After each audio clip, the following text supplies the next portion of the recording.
Voilà, donc nous allons continuer le TD sur la protection des actifs immatériels de l'entreprise, hein, dans cette nouvelle ère numérique. D'ailleurs, M. Rifkin, qui est un économiste, avait qualifié de troisième révolution industrielle, puisqu'il trouvait que, Jérémy Rifkin, voilà, il trouvait que l'avènement de la digitalisation, et notamment dans l'économie, allait changer complètement nos modes de consommation.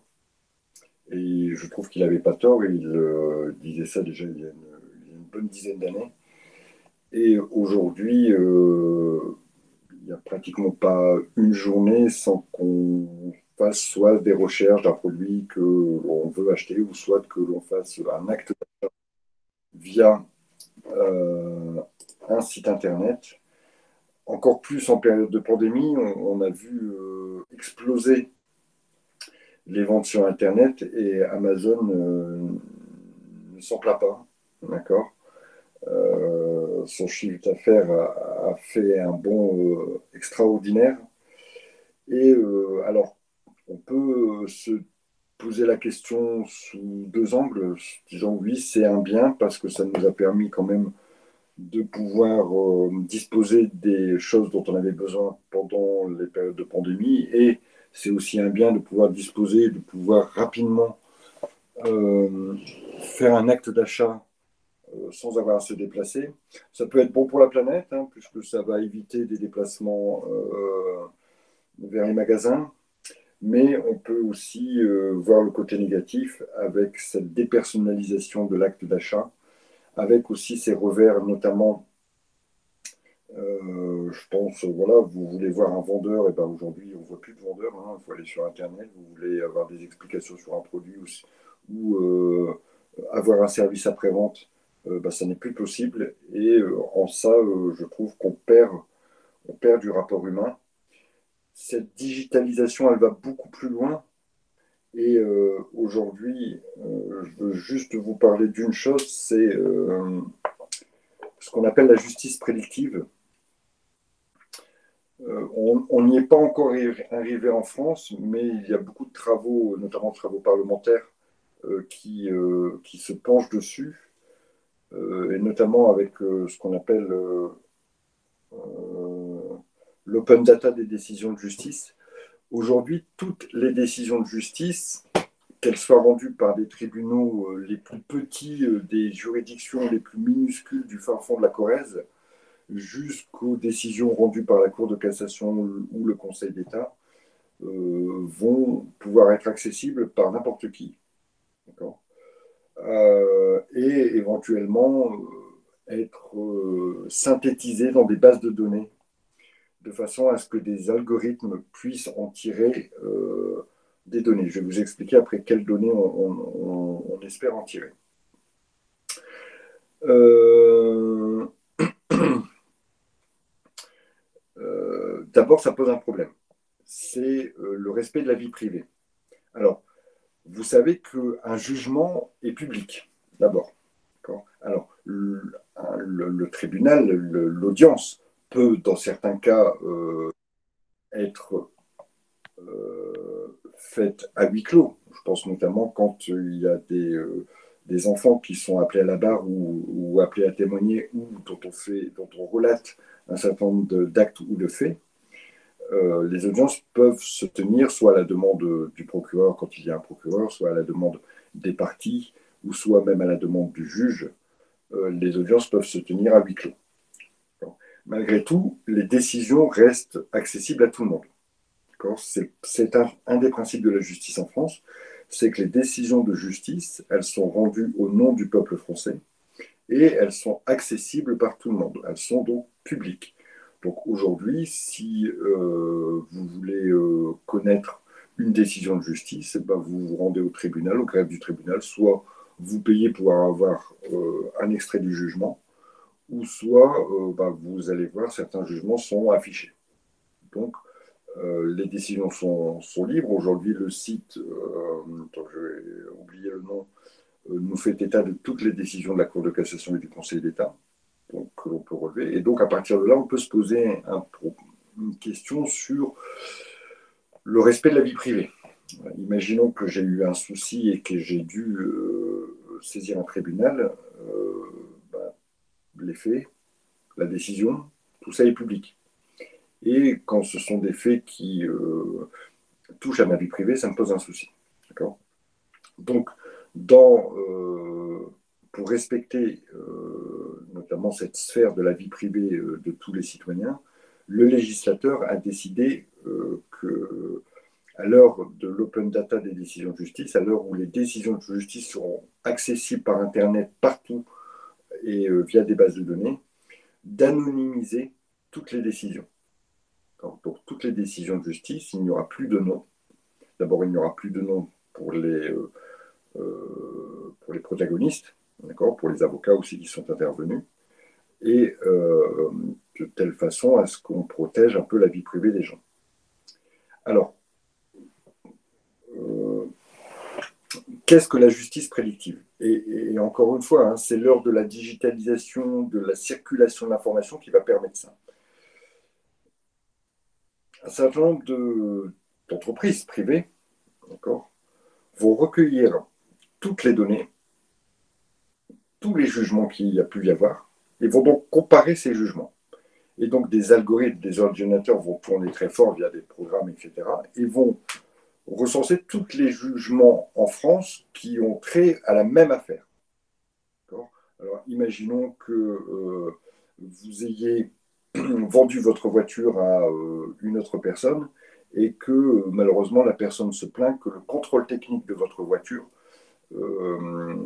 qui apparaît apparemment au moment de la vente, le contrôle technique que vous avez fait peut-être 15 jours auparavant démontrait aucun problème et lui, il a refait un contrôle technique derrière et il s'avère qu'il y a de nombreux problèmes sur le véhicule. À partir de là, la personne entend obtenir réparation et annuler la vente, tout simplement. Alors, vous qui êtes des juristes avertis et qui connaissez bien le droit de la responsabilité, et le droit des contrats plutôt, vous allez pouvoir me dire qu'on pourrait éventuellement envisager la nullité du contrat pour un vice du consentement basé sur le dol. Je vous rappelle, le dol, hein, simplement la volonté de tromper son co-contractant sur une qualité essentielle du produit qui est vendu. Donc imaginons, voilà cette situation. Et cette situation, elle peut avoir eu lieu une fois à Rennes, une fois à Toulouse, une fois à Mulhouse, 10 fois dans le Nord, 15 fois sur Paris. Donc on va avoir des décisions de justice qui vont être rendues avec à peu près le même litige, d'accord, par bien sûr des juridictions différentes. D'accord. Les hommes étant les hommes, il se peut que, en fonction aussi, bien sûr, de la qualité des parties ou des avocats qui vont défendre les causes de leurs clients, on puisse avoir des décisions qui soient rendues à Toulouse, qui soient légèrement différentes de celles qui soient rendues à Marseille, etc., etc. Donc on va faire mouliner tout ça, et puis on va ressortir finalement quel est le tribunal qui va au mieux, ou quel est le juge. D'abord on va ressortir, voilà, quelles sont mes chances de succès par rapport à toutes les affaires que le juge a traitées, qui ont à peu près les mêmes données de litige. On va pouvoir dire, ben voilà, si je vote devant le tribunal et que je demande la nullité du contrat, le juge, qui est pratiquement toujours le même, ou le tribunal, d'accord, en général, qui va juger de mon affaire, qui va connaître de mon affaire, va me donner tort parce que dans 90% des affaires qu'il a traitées sur ce même sujet, il a toujours donné tort à la personne qui avait vendu le véhicule avec des défauts qu'il avait un peu cachés. À partir de là, j'ai une chance de gagner.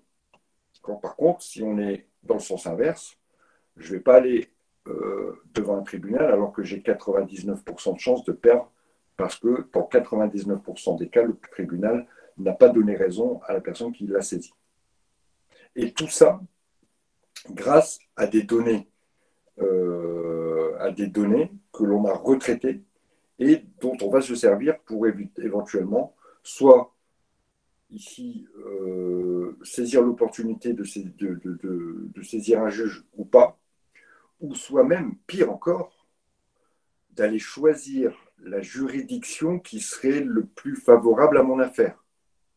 Alors, imaginons qu'à Paris, ce type d'affaire En général, la personne qui saisit le tribunal gagne, alors qu'à Toulouse, parce que, voilà, pour X raisons, en général, il y a moins de chances de gagner et qu'à Marseille, il n'y a aucune chance de gagner. Ben, je vais plutôt décider d'aller saisir le tribunal de Paris, celui où j'aurai le plus de chances. Donc ça, a priori, on aurait quand même des garde-fous par rapport à ça, notamment parce que le Code de procédure civile oblige à saisir un tribunal et ne nous donne pas forcément le choix, quoique de temps en temps, on peut avoir le choix du tribunal. Mais encore, quand les affaires concernent des sociétés, la société peut, par son contrat, donner compétence à un tribunal spécifique. Et à partir de là, on ne peut pas déroger à cette stipulation contractuelle qui donne compétence à un tribunal, le tribunal de Lille, par exemple le tribunal de commerce de Lille. À partir de là, comme je sais qu'il est plutôt favorable aux affaires qui concernent, je ne sais pas, moi, les restaurants, voilà. Je vais dire, moi, toutes mes affaires, si jamais je suis attaqué, ce sera le tribunal de Lille qui sera compétent, parce que je sais qu'en général, le tribunal de Lille, il est plutôt en faveur des restaurateurs. Ou bien je vais décider d'aller donner compétence au tribunal, je ne sais pas moi, d'Amiens, parce que je sais qu'il sera plus en ma faveur. Donc on voit ici, et ça, le fait de choisir un peu son tribunal par rapport aux affaires, ça s'appelle du forum shopping. Alors aujourd'hui, c'est interdit, mais difficile de contrôler que ce soit bien mis en application. Donc vous voyez que cette grande sphère numérique, elle a au quotidien certainement beaucoup d'avantages, mais elle peut aussi entraîner, si elle n'est pas contrôlée, des dérives qui sont importantes. Alors des dérives qui sont importantes, on a vu concernant les données personnelles que vous fournissez sur Internet, l'encadrement juridique qui vous protège, c'est notamment ce fameux RGPD, d'accord. Et ici, dans ce qui nous intéresse, c'est aussi la protection de tout ce que vous pouvez mettre en place dans cet univers digital. Alors, on en était arrivé notamment, je vais repartager le TD.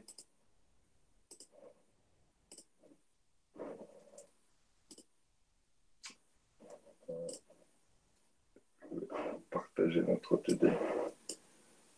On en était arrivé, on avait traité les premiers cas ici avec l'histoire des cookies et Google et des adresses IP, d'accord, où Google se targuait de donner la possibilité à l'internaute de paramétrer son ordinateur ou même son navigateur de façon à ce que les cookies ne soient pas déposés sur son ordinateur ou bien des cookies ne soient pas transférés vers les différentes applications Google. On a vu aussi comment la différence au niveau de la protection des bases de données qui ont été construites, la différence entre la concurrence déloyale, qui peut être basée sur l'imitation, etc., sur le dénigrement, sur la désorganisation, et puis la contrefaçon. Quand on a vu que la concurrence déloyale se régissait sur le terrain civil, d'accord. Donc, en cela, celui qui est fautif de concurrence déloyale ne peut pas être condamné à une peine de prison, puisque ça n'est pas aujourd'hui une infraction, mais c'est un délit civil. Donc, il se répare sur le fondement de la responsabilité civile délictuelle de l'article 1240 du Code civil, alors que la contrefaçon, elle, se répare sur le terrain et civil, mais aussi sur le terrain pénal, puisqu'on a vu qu'on peut encourir jusqu'à 4 ans de prison. Alors, on en est arrivé là dans notre étude et on va regarder l'étendue un petit peu de cette protection dans le domaine du digital. On va regarder ça notamment. Alors, il y avait l'histoire des cotonniers, mais il y avait aussi l'histoire. Voilà, je vous le mets en un peu plus grand. Alors, normalement, vous l'avez, hein, mais l'histoire du site vente privée. D'accord. Alors, d'abord, concernant les sites internet, si on voulait parler du nom de domaine, alors on va y venir après, mais on peut ici, puisque pour diffuser un site internet, il faut un nom de domaine. Aujourd'hui, le nom de domaine est libre. Vous pouvez choisir le nom de domaine d'abord que vous voulez. Il y a une sorte de protection. Pourquoi? Parce qu'on ne peut attribuer qu'un seul nom de domaine. Alors, il y a un organisme qui s'occupe de tout ça, qui s'appelle la FNIC. D'accord? Quand vous allez, si un jour vous avez l'occasion de créer un site Internet ou de faire créer un site Internet, ben, la personne qui va créer le site Internet va d'abord vérifier que l'adresse, que le nom de domaine que vous souhaitez obtenir soit libre, qu'il ne soit pas déjà enregistré auprès d'une personne, ce qui lui assure une certaine protection. D'accord? Alors, cette protection, d'abord, elle est du fait que ben, voilà, la personne ne pourra pas prendre le nom de domaine et donc, informatiquement, il y a une protection, mais il y a aussi une protection du nom puisqu'elle ne pourra pas l'utiliser dans des publicités ou des choses comme ça. Alors, ici, la technique, c'est premier arrivé, premier servi. Hein. D'accord. Alors, à l'heure des balbutiements d'Internet et des balbutiements des sites Internet, des petits malins sont amusés à acheter, puisque ça s'achète, le nom de domaine, d'accord, se sont amusés à acheter les noms de domaine des plus grandes marques qui n'avaient pas encore passé le pas, alors je vous parle de ça il y a plus de 20 ans, hein, qui n'avaient pas encore fait le pas de la digitalisation, et des mecs se sont retrouvés très riches parce qu'ils avaient déjà bloqué, dès les débuts d'Internet, les noms de domaine coca-cola.fr, coca-cola.com, adidas.fr, enfin voilà, toutes les grandes marques. Il y a des petits malins, très malins, et dans toute légalité. Hein. Et évidemment, bah, vous imaginez bien que quand Adidas. Ah oui, oui, oui, oui. Alors, c'était pas hier, hein, c'était il y a une bonne vingtaine d'années. Hein. Tout au début des balbutiements d'Internet et de la mise en place des noms de domaine, du système premier arrivé, premier servi, les mecs, ils ont acheté le nom de domaine coca-cola.fr ou coca-cola.com, hein, peu importe, ou bien ils ont même tous acheté. Ça leur a coûté peut-être, allez, il y a 20 ans, je vais vous dire, 100 euros. D'accord. Parce qu'aujourd'hui, un nom de domaine pour un an, ça doit coûter 4-5 euros, pas plus. Hein, d'accord.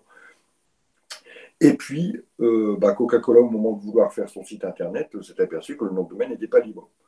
Bah, donc Coca-Cola a demandé à racheter le nom de domaine, bien sûr, à la personne qui l'avait prise, qui n'en faisait strictement rien, mais c'est son problème, ça.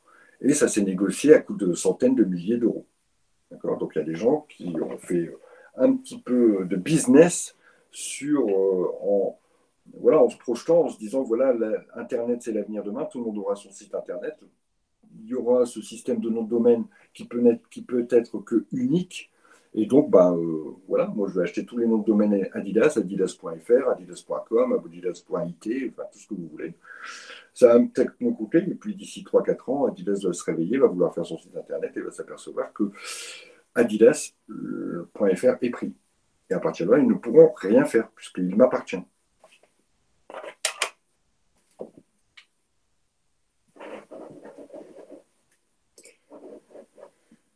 Ah bah oui, c'est des petits malins, exactement. Exactement, c'est bien joué, puisque c'était fait en toute légalité, et après la renégociation qui s'est passée entre les acteurs, bah, c'est libre. Hein. D'accord. Moi j'ai quelque chose que tu veux, le prix on le détermine ensemble, liberté contractuelle, et puis rouler jeunesse. Hein. Euh, Ouais, mais très malin, très très malin.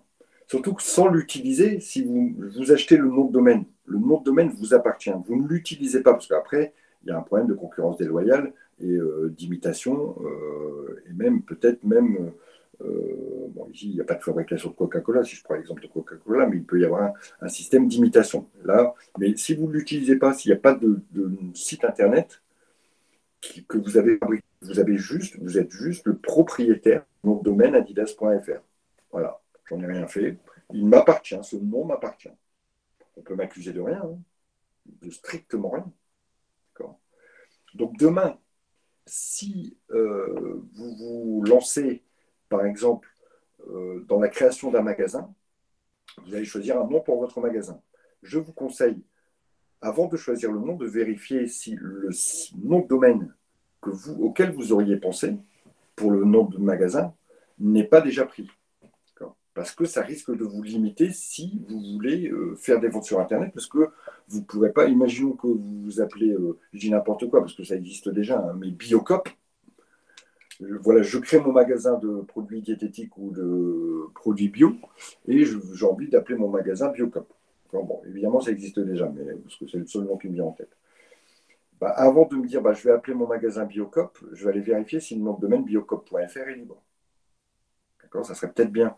Parce que quand je me suis lancé et que j'ai lancé ma boîte et qu'elle s'appelle Biocop, et au moment où je veux digitaliser mon activité et me mettre sur Internet et que Biocop n'est pas libre, et ben là, je vais être un petit peu embêté. Je vais devoir appeler mon truc le magasin Biocop ou des trucs comme ça. Et c'est moins vendeur. D'accord, ça va me mettre des petits bâtons dans les roues. Donc, ayez ce petit réflexe, tiens, je veux m'installer, je veux appeler mon cabinet, je ne sais pas moi, Diète Plus, aller vérifier déjà si Diète Plus c'est libre, et si après le nom de domaine Diète Plus est libre. Ici, ce qui nous intéresse, c'est c'est un arrêt de la Cour de cassation, d'accord, qui était saisi d'une affaire qui opposait vente privée à un autre site, c'était Société Club Privé. D'accord. Vente Privée avait fait son site internet d'une certaine façon, d'accord, avec toute l'originalité euh, spécifique à Vente Privée, d'accord, qui vraiment le distinguait des autres.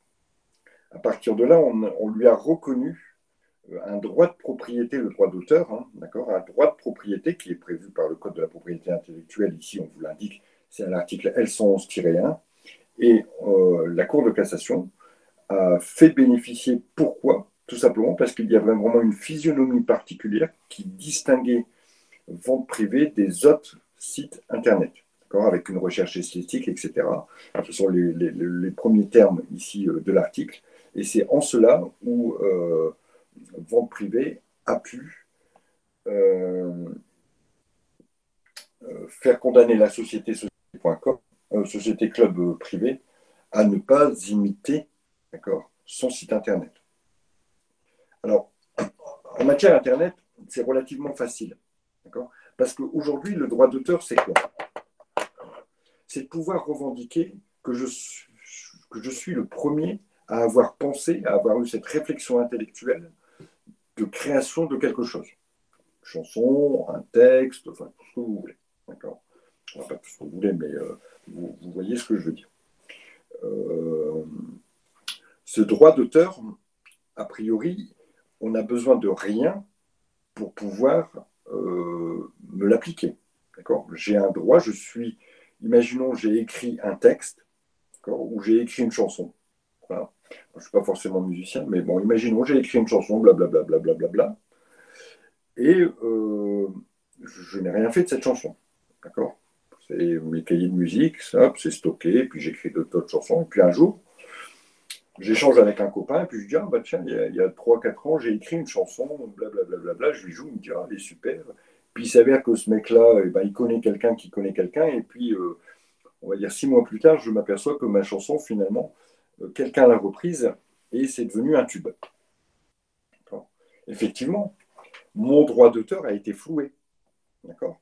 Mais ici, où est le problème pour aller dire non, non, monsieur, c'est moi qui suis l'auteur de cette chanson? Je peux très bien aller devant un juge, d'accord, et dire euh, en vertu de l'article L111 qui protège le droit d'auteur, la propriété intellectuelle, cette personne n'avait pas le droit de copier ma chanson. Et je suis l'auteur de cette chanson. Par conséquent, tout l'argent qu'elle gagne, elle le gagne avec ma chanson. Donc je réclame autant. Quelle est la difficulté ici, dans une telle procédure?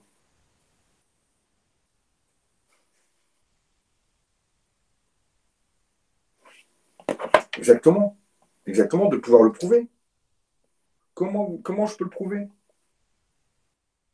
Il faudrait que quelque chose, puisque la preuve, c'est l'antériorité, c'est qui a été le premier à créer cette chanson, et c'est la même chose pour une invention. Hein. D'accord. La problématique ici, c'est l'antériorité. Qui a été le premier à créer ce que vous exploitez ici à deux personnes? Qui a été le premier? Et ici, toute la problématique, c'est un problème de preuve. C'est pour ça que pour protéger et pour avoir surtout pour se ménager une preuve, pour protéger sa création. On fait un dépôt à l'INPI, je vous en avais déjà parlé, à l'Institut national de la protection de la propriété intellectuelle, de façon à pouvoir dire, ben voilà, j'ai un certificat qui me prouve que j'ai été le premier à créer ou à inventer ce produit, à créer ce procédé, à créer cette chanson, à créer ce texte, à écrire ce bouquin, etc. Donc à partir de là, une fois que vous avez la preuve de votre création et de la date de création, c'est l'antériorité qui comptera, et le premier pourra revendiquer un droit sur la chose créée. D'accord? Donc, l'étendue ici, ce qui est intéressant dans cet arrêt et surtout dans cette chose ici, c'est que on peut même protéger, et ici en matière Internet, c'est beaucoup plus facile. D'accord? On a forcément des traces quelque part datées de l'antériorité et de la propriété, de la structure, de la façon de présenter le site par société.com. Ici, la digitalisation, le fait d'être sur Internet, va me permettre de dire, bah oui, sur les serveurs, on a encore l'ancienne version qui date, regardez, machin, et c'est beaucoup plus facile de prouver quand ici on est sur une action relative à un site Internet. Alors que quand vous êtes sur une action, sur une invention, par exemple, compliqué de pouvoir prouver ça. Il existe un moyen qui est pratiquement gratuit. Pratiquement gratuit. Alors, il faut une enveloppe spéciale qu'on achète, mais qui coûte pas grand-chose finalement, parce que malgré tout, pour protéger une œuvre, ça coûte de l'argent. Pour protéger une invention, ça coûte de l'argent. Pour protéger un nom, ça coûte de l'argent. C'est d'acheter cette fameuse enveloppe, de mettre votre création à l'intérieur, de vous l'envoyer par la poste. Donc, il y aura un cachet de la poste, d'accord, et de ne pas l'ouvrir. Si un jour, imaginons, voilà, vous avez écrit une chanson, bah, vous mettez vos notes sur votre partition, votre texte, blablabla. Vous faites même peut-être un enregistrement. Vous mettez tout ça dans une enveloppe qui est scellée, qui est fermée, qui est cachetée par la poste, et vous l'envoyez à vous-même. Cette enveloppe, vous ne l'ouvrez pas, évidemment. Et si un jour, demain, votre chanson est reprise par Céline Dion, bah, vous pourrez attaquer Céline Dion, et devant le juge, vous ouvrirez l'enveloppe, ou devant un huissier, vous ouvrirez l'enveloppe, et vous prouverez avec la date que vous étiez le premier à créer la chanson, le texte, le dessin, enfin tout ce que vous voulez. C'est une enveloppe spéciale qui s'achète aussi auprès des services de l'INPI. Ça porte un nom, j'ai oublié le nom. Ça s'appelle l'enveloppe X, et ça sert à protéger quand voilà, on n'a pas beaucoup d'argent et que ça peut rentrer dans une enveloppe. On arrive à prouver l'antériorité grâce à un morceau de papier ou quelque chose. Alors,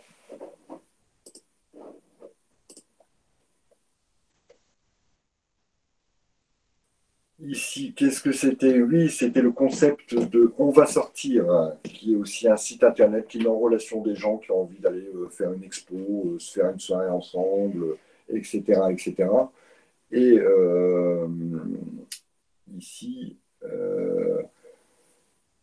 voilà, un autre site internet, voilà, le site Daily Friends avait copié l'infrastructure, la structure, le contenu euh, du premier site. Et,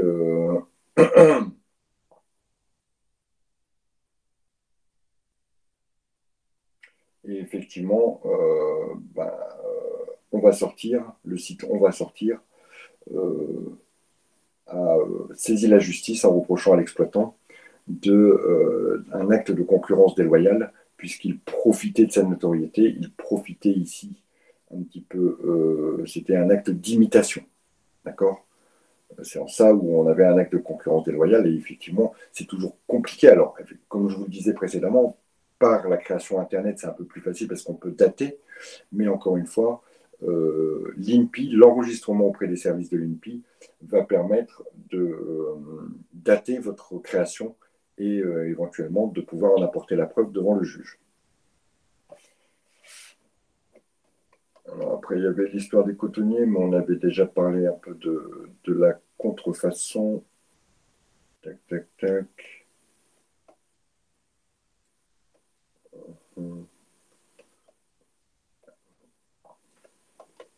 Alors, qu'est-ce qu'ils nous disent? Ils nous disent, ah oui, il y a le comptoir des cotonniers, vous connaissez un peu peut-être. Ils vendent des vêtements haut de gamme, bon, fabriqués évidemment en coton. Et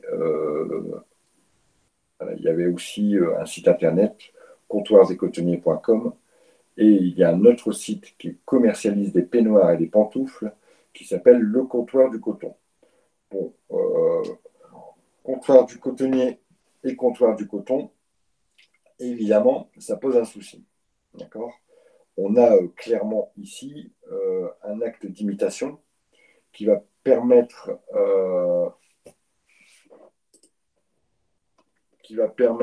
ici de jouir de la. On va tromper un peu le consommateur. Hein. Il va penser être sur le comptoir des cotonniers alors qu'il est sur le comptoir des cotons, du coton. Donc ça pose un souci. Je vous rappelle quand même que pour matérialiser un acte de concurrence déloyale, il faut être sur le même marché, il faut avoir une activité concurrentielle. Si je m'appelle le comptoir du coton et que finalement mon activité, je fais du transport, voilà, je fais du transport, et que le comptoir des cotonniers, lui, vend des vêtements, on n'est pas sur le même secteur et donc on n'est pas concurrent. Donc là, pas possibilité d'engager une action en concurrence, en concurrence déloyale. Il faut deux choses. Hein. Il faut être sur un territoire concurrentiel et deux, parmi les quatre, l'imitation, le dénigrement, la désorganisation, pouvoir prouver effectivement des actes qui rentrent dans ces catégories-là. Et ici, alors, se pose la question, est-ce que la vente de vêtements haut de gamme et la vente de peignoirs et de pantoufles, est-ce que c'est concurrentiel? Bon, alors peut-être sur les peignoirs, les pantoufles, j'y crois un peu moins. Voilà, il faudra malgré tout, si le comptoir du cotonnier, des cotonniers, voilà, veut agir devant la justice, il faudra montrer qu'ils exercent une activité concurrentielle. Bon, ça se défend. Ça se défend. D'accord. Comment peut-il limiter les risques? Ben oui, voilà. Bon. Si le comptoir des cotonniers vend des peignoirs et des pantoufles, là, pas de problème. On vend la même chose, donc on est concurrent. D'accord. Maintenant, ici, on n'a pas beaucoup de précision sur ce que vend le comptoir des cotonniers. On nous dit simplement que ce sont des vêtements haut de gamme. Bon, ben, voilà, il faudrait plus de précision. D'accord. Alors, comment on pourrait limiter les risques? Souvent, ce qui est fait, c'est que quand on achète un nom de domaine, on achète tout ce qui peut être périphérique. D'accord. C'est-à-dire que si vous achetez le nom de domaine, je repars toujours de mon Biocop parce que je l'ai en tête, mais on va acheter le biocop.fr, mais on va aussi acheter le magasin lebiocop.fr, l'enseigne lebiocop.fr, biocoplille.fr. On va essayer de couvrir. Évidemment, ça va avoir un certain coût, mais bon, je vous dis aujourd'hui, l'achat d'un nom de domaine pour un an, ça doit être 5 ou 6 euros, donc c'est pas très cher. Donc, même s'il faut en acheter une dizaine ou une vingtaine, c'est quand même mieux de pouvoir se protéger que de se retrouver en concurrence avec un autre site ou d'être bloqué par un autre site. Donc, c'est ce qu'on peut ici éventuellement faire, c'est-à-dire couvrir beaucoup plus le champ des noms de domaine que l'a fait le comptoir des cotonniers. Voilà pour toute cette affaire de protection. Alors, vous voyez qu'elle est. Ce qu'il faut retenir de ça. D'accord. Ce qu'il faut retenir de ça, c'est d'abord la grosse différence entre l'action en contrefaçon et l'action en concurrence déloyale. D'accord. Retenir les conditions, ça, il faut le savoir. D'accord. Ce qu'il faut retenir, c'est que toute création peut être protégée. D'accord. Enfin, et naturellement d'abord protégée. D'accord. Mais la protection peut être renforcée par le dépôt à l'Institut national de la protection intellectuelle euh, par le dépôt de votre marque, de votre logo, de vos couleurs, de votre slogan même, de la création que vous avez faite. D'accord. Ça vous assure un moyen de preuve en cas de concurrence déloyale ou en cas de contrefaçon. Parce que sans ce moyen de preuve, il est difficile, compliqué de agir contre quelqu'un. Il va falloir prouver que j'étais le premier sur le marché, d'accord, ou que j'étais le premier à avoir créé ce que je défends. Il est aussi opportun quand on pense à créer sa marque, ou créer son propre logo ou bien encore nom de magasin, d'accord? De vérifier, alors d'abord par une petite recherche internet, tout simple, d'accord? De vérifier si le nom n'est pas déjà utilisé, d'accord? Ça vous évitera d'être attaqué, première chose. Et puis ça vous évitera de devoir tout recommencer si jamais quelqu'un venait vous embêter en vous disant bah non, vous utilisez le même nom de société que moi et on est sur le même marché, donc a priori vous n'avez pas le droit. Donc de vérifier d'abord par aujourd'hui les outils internet le permettent ou de vérifier auprès des services de l'INPI, d'accord, que le nom n'est pas déjà pris ou que le slogan n'est pas déjà pris ou que le logo ou que la marque n'est pas déjà prise. De toute façon, si même vous voulez déposer une marque, l'INPI va d'abord vérifier, avant de vous dire OK, elle est déposée, va vous d'abord vérifier si quelqu'un ne l'a pas, cette même marque. Alors, pour une marque, c'est relativement facile, mais quand on dépose une invention, c'est compliqué et l'INPI prend du temps, prend quelques mois même avant de vous dire OK, vous pouvez la déposer ou non, vous ne pouvez pas la déposer. Parce que quelqu'un a déjà créé la même chose. Voilà globalement ce qu'on pouvait dire sur ce chapitre. Alors, ce que je vous propose pour terminer notre petite séance, c'est de se faire un petit caout. Alors, non pas sur ce chapitre, mais sur le chapitre précédent. D'accord. Je vais vous donner le code pour vous connecter. Pendant ce temps-là, je vous laisse soit via un téléphone, soit via notre ordinateur vous connecter. Pendant ce temps-là, je vais pouvoir diffuser.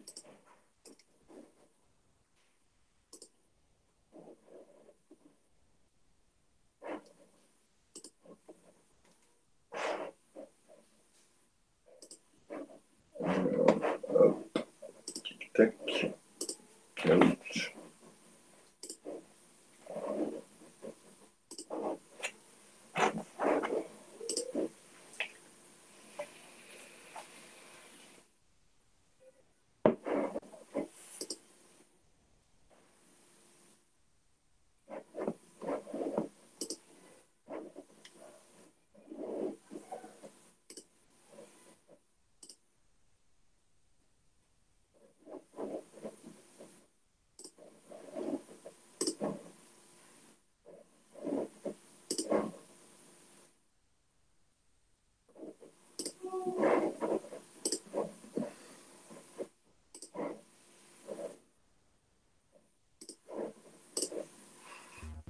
Voilà, vous devrez avoir le code PIN qui s'affiche sur votre écran.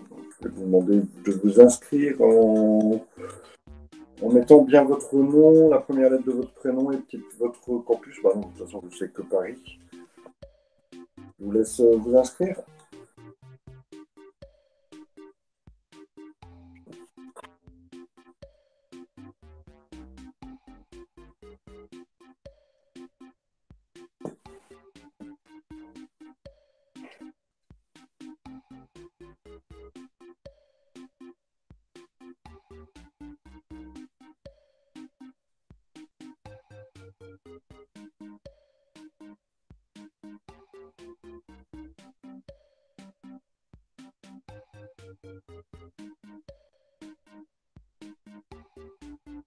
Bienvenue Véronica.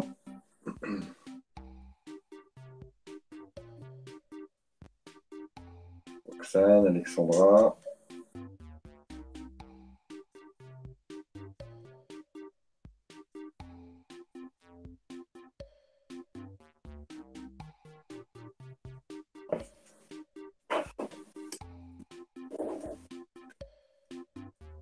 On attend encore Romain, Fanta, Alexandra est arrivée. Alors, Fiona est arrivée aussi.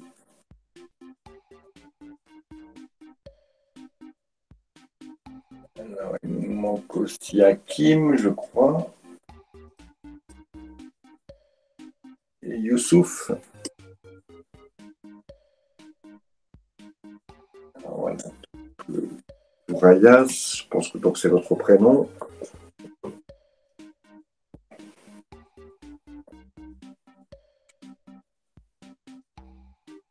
Romain est arrivé.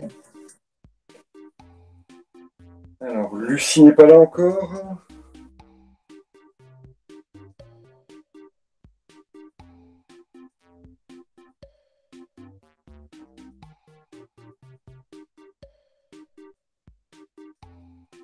J'arrive pas à me connecter, ok. Alors, il manque qui. Alors, Alexandra, je l'ai. Fiona, je crois qu'elle est là. Lucie, elle est ici. Romain, je l'ai vu. Roxane, je l'ai vu. Raya, je l'ai vu aussi. Véronica, je crois que c'était la première. Et Youssouf? Youssouf, vous nous dites si vous nous rejoignez ou si on commence sans vous?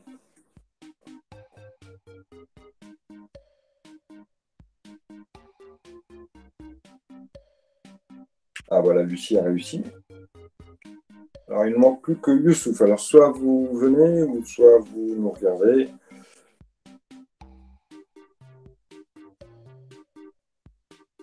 Ok, bon, on va y aller alors. Allez, c'est parti. Je n'y arrive pas. Ok. On vous laisse encore peut-être quelques secondes, Youssouf, avant de lancer.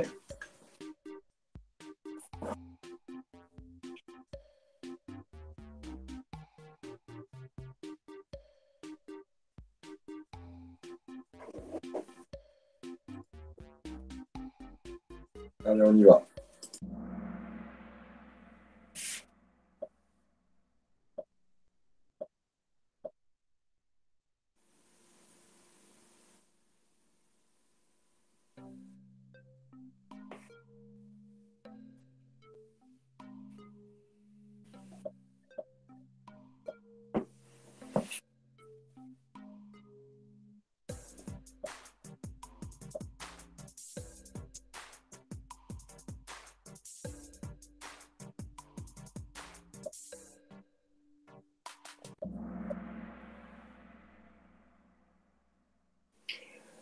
Alors, bravo aussi ceux qui m'ont répondu la couleur de ma voiture. Alors, on se base comment? On sait qu'une donnée personnelle, c'est une donnée qui va permettre l'identification directe ou indirecte d'une personne. D'accord?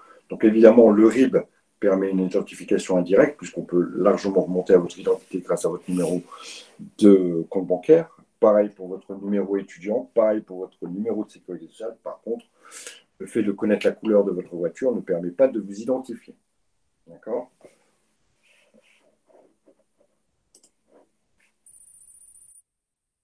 Alors, bravo Alexandra qui prend la tête du classement, qui a été la plus rapide ici.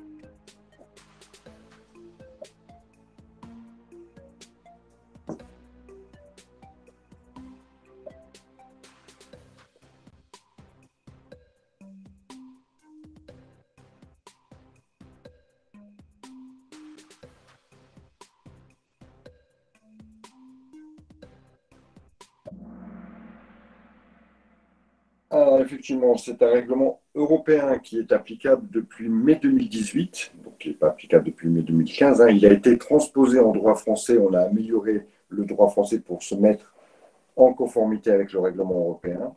D'accord. Donc, ça veut dire hein, le règlement général de protection des données.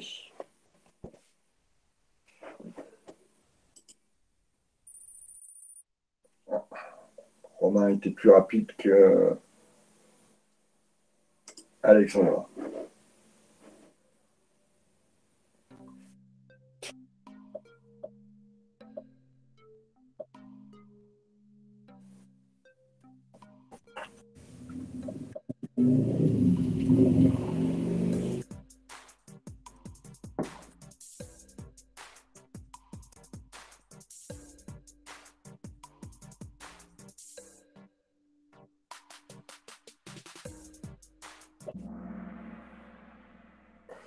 Alors effectivement, la majorité numérique est fixée à 15 ans en France.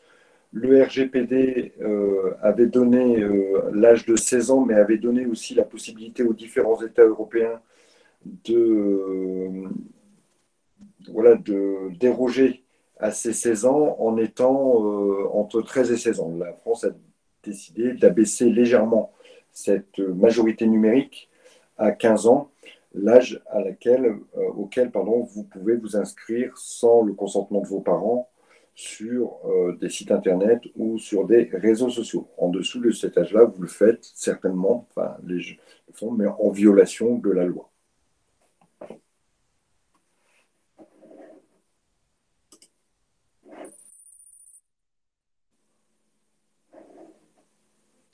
Véronica, une petite défaillance sur cette question.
Voilà, les réponses. Alors, je vous ai dit, hein, il faut, je pense, retenir ces 6 droits qu'ont les individus donc, qui consentent à donner leurs données personnelles. D'accord. Ils ont un droit à l'information, donc le droit d'être informés sur le traitement qui va être fait avec leurs données. Le droit à l'oubli, qui leur permet un effacement total et un déférencement des données qu'ils ont pu laisser sur Internet. Un droit d'opposition, mais aussi un droit à la portabilité. Et le droit à la portabilité, c'est effectivement le fait de pouvoir récupérer ces données et de pouvoir éventuellement les transférer à un autre prestataire sans pour cela que lui, il ait besoin d'un retraitement. Il faut que les données puissent être transférées et donc puissent être utilisables par un autre prestataire. Donc ça, c'est le droit à la portabilité des données. Pareil, on n'a pas le droit de vous faire payer. Hein. Si vous voulez récupérer vos données, il est interdit évidemment de faire payer puisque ce serait vous limiter et ne pas vous permettre forcément de récupérer ces données.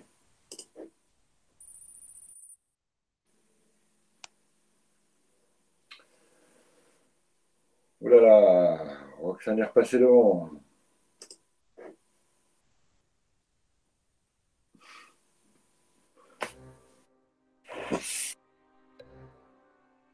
Alors les entreprises, hein, on parle bien ici des entreprises qui collectent les données en cas de manquement constaté par rapport aux dispositions légales, par rapport à leurs obligations, qu'est-ce qu'elles risquent?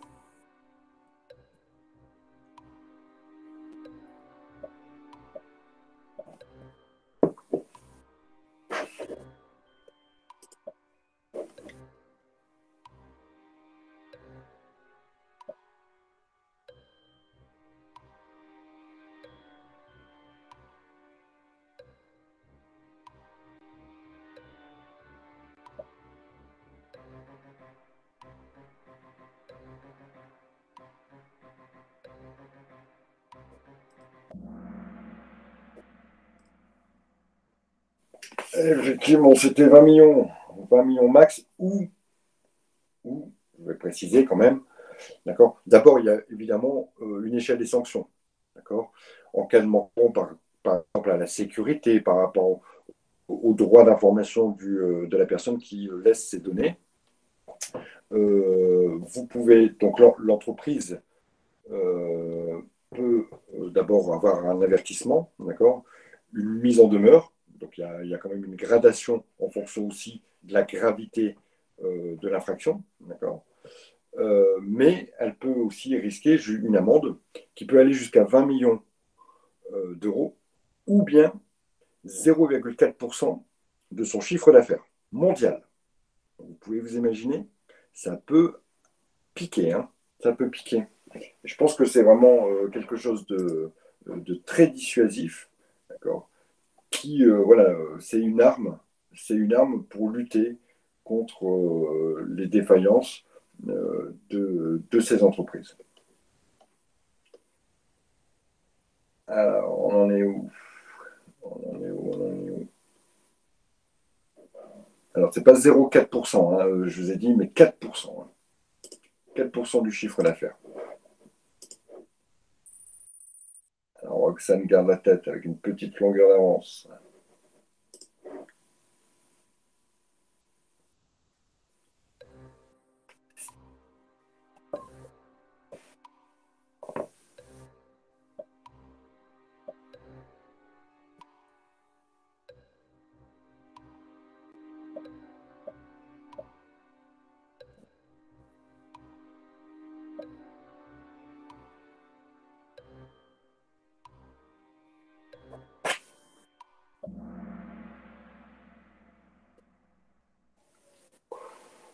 Effectivement, tous les smartphones ont une adresse IP, d'accord?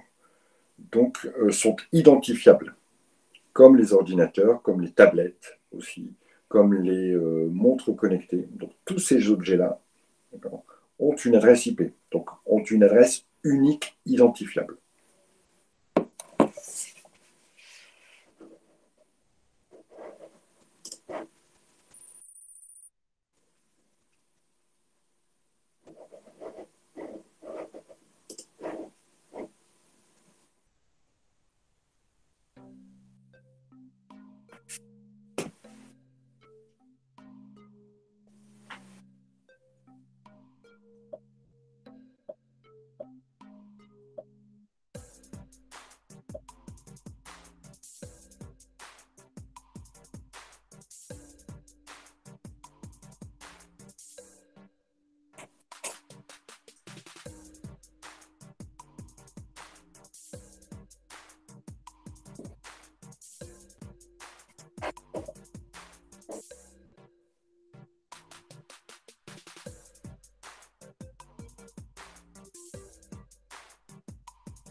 Alors oui, hein, toutes les entreprises doivent nommer un délégué à la protection des données, ou en anglais encore un DPO, un Data Protector Officer.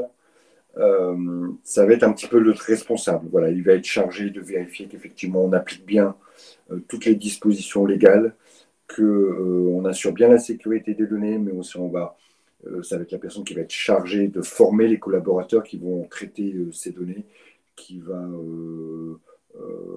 s'assurer que toutes les dispositions sont prises pour informer les personnes dont on collecte les données, etc. C'est un peu notre responsable dans l'entreprise. Alors, il peut être dans l'entreprise, mais on peut faire aussi appel à une personne extérieure. Hein. D'accord? Mais en tout cas, c'est cette personne qui est responsable du traitement des données dans l'entreprise.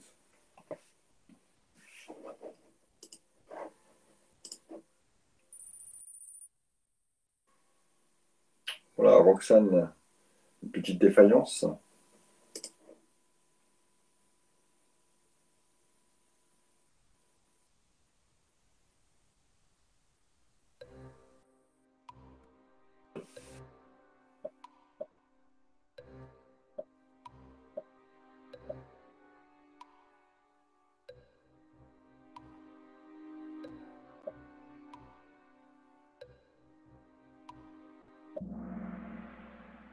Ah oui, 100 millions, je vous ai dit tout à l'heure, c'est 20 millions maximum ou 4% du chiffre d'affaires. D'accord? Au maximum 4% du chiffre d'affaires. Ici, en décembre 2020, Google a été condamné par la CNIL. Alors après, bien sûr, c'est un jeu de procédure. Hein. Ils vont faire appel, etc., etc. Mais dans tous les cas, une sanction a été prononcée contre Google. Enfin, Google a plusieurs entités. Hein. Donc c'était sur l'ensemble des entités, enfin sur deux entités exactement. Google Corporation et une autre entité Google. Mais dans tous les cas, tout ça fait partie du giron de Google, tout simplement parce que Google déposait des petits cookies de pub dans votre ordinateur sans que vous le sachiez, sans que vous ayez consenti d'ailleurs à les autoriser à agir en disant bah, tiens, je vais mettre ça dans son ordinateur, comme ça dès qu'il va repartir à naviguer, ça va lui dire un cookie et puis il y aura des pubs qui vont tomber. Et tout ça, bien sûr, sans informer les navigateurs qui utilisaient Google Chrome ou un autre module de recherche appartenant à Google. Donc, vous voyez que les amendes tombent. Et il n'y a pas très longtemps, il y a donc décembre 2020, donc il y a 3 mois.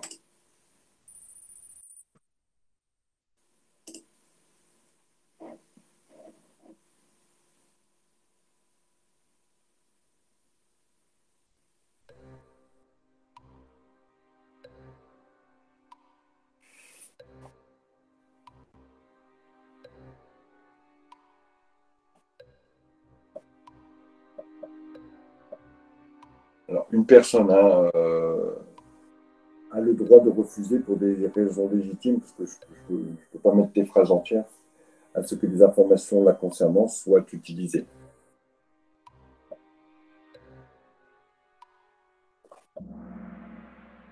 Effectivement, c'est le droit d'opposition. D'accord. Je vous rappelle, hein, le droit à l'oubli, c'est le droit à l'effacement de mes données. Le droit à l'information, c'est le droit, bien sûr, à ce qu'on m'informe du traitement et de la récolte de données. Alors qu'effectivement, le droit d'opposition, c'est de me permettre, ben voilà, vous voulez vendre mes données, c'était l'affaire du couturier hein, qui voulait vendre des données à un autre couturier. Vous voulez vendre mes données, il faut que je vous autorise et éventuellement, il faut me donner la possibilité de m'opposer, d'accord, de refuser à ce que mes données soient vendues.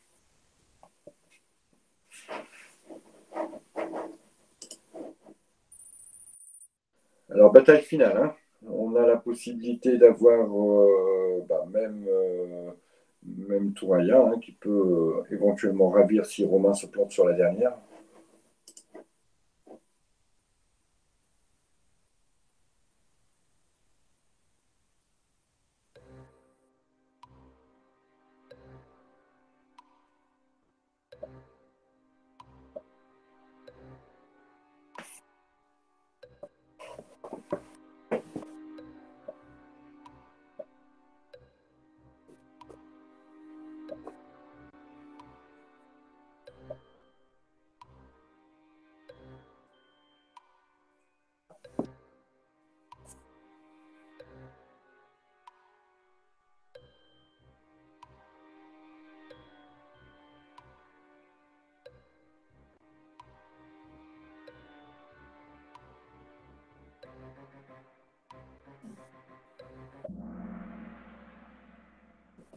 Bien joué, bien joué, bien joué. C'est bien donc sur toutes les entreprises de l'Union européenne, pas uniquement sur les entreprises françaises, hein, pas non plus uniquement sur les entreprises de plus de 250 salariés, et pas uniquement sur les géants que sont Google, Amazon, Facebook et Apple, qu'on nomme GAFA.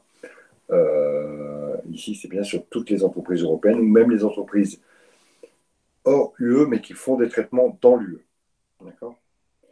Alors, voyons ce petit podium. Romain a-t-il gardé sa place? En tout cas, en troisième, Roxane. Bravo, Roxane. 7 bonnes réponses sur 10. Alexandra aussi avec cette réponse, mais plus rapide.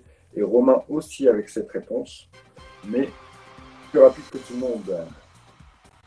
Ensuite, on a Touraya et Fiona qui arrivent. Voilà, bon. Merci d'avoir participé à ce petit jeu. D'accord. Est-ce qu'il y a-t-il des questions?